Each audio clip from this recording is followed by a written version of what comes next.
The shock hit Barcelona's press room like a cold gust. Lamine Yamal, the 18-year-old whose speed and vision have become a headache for defenders across Europe, will not take the field against Valencia tomorrow.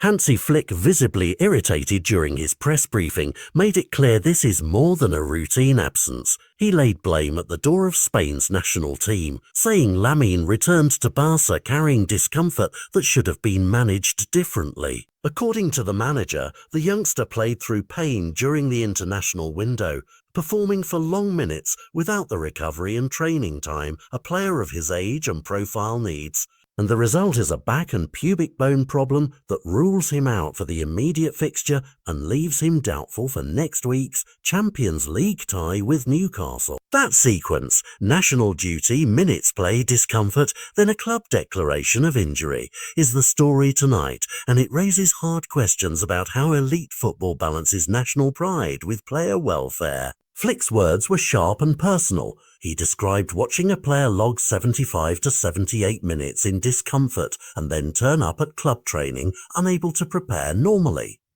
It wasn't just criticism, it was a rebuke of a system that, in his view, failed to protect a young athlete whose development and availability are central to Barcelona's plan. On the medical side, Barcelona's staff have pointed to discomfort in the pubic region coupled with back tightness, a combination that, while not necessarily season-ending, demands careful handling. In a schedule that piles domestic and continental matches together, and with international fixtures squeezed in, even a minor structural complaint becomes a selection crisis.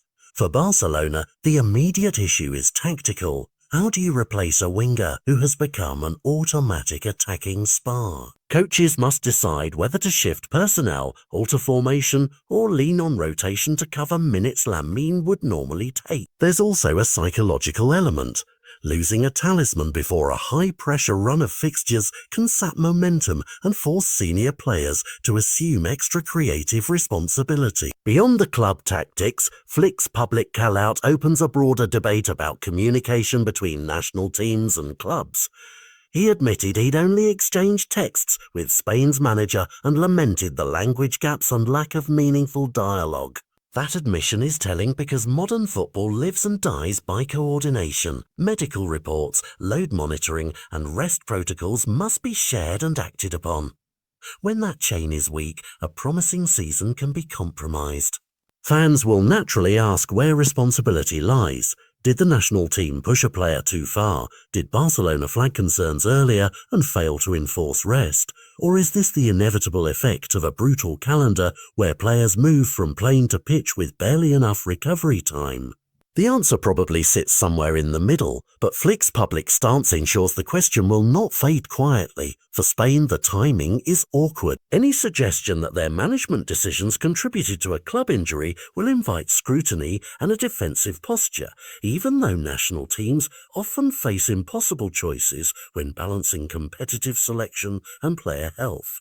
For the player, Lamine, the situation is delicate. At 18, recovery, not headlines, needs to be the priority. Overuse or mismanaged rehab at this stage could have long-term consequences. Barcelona's medical team will now oversee a conservative plan, rest, precise diagnostics, and a phased return to training, not the kind of thing that can be rushed for the sake of one match. The immediate stakes are tangible. Valencia's game now lacks the spark of Lamine's unpredictability, and next week's Champions League opener against Newcastle moves from a big tester to a potential gamble if Lamine remains unavailable. Opponents will try to exploit any recalibration in Barcelona's attack.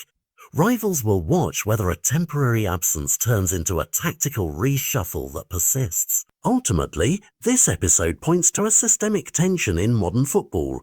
Clubs invest heavily in youth development and then watch those assets churn through international schedules that prize short-term results. Flick's words were angry because this is not abstract policy. It is the physical health and competitive chances of a young player and of Barcelona as a collective. Supporters should track three things in the days ahead: official medical updates from Barca, any response or clarification from the Spanish FA, and the tactical choices Barcelona deploys against Valencia and in Europe. This is more than a match-day absence, it's a flashpoint in the ongoing conversation about player welfare, communication between teams, and the calendar that forces elite athletes to be everywhere at once. For Lamine Yamal, the priority must be a full, cautious recovery, because protecting the future of a prodigy is ultimately more important than a single headline or a single result.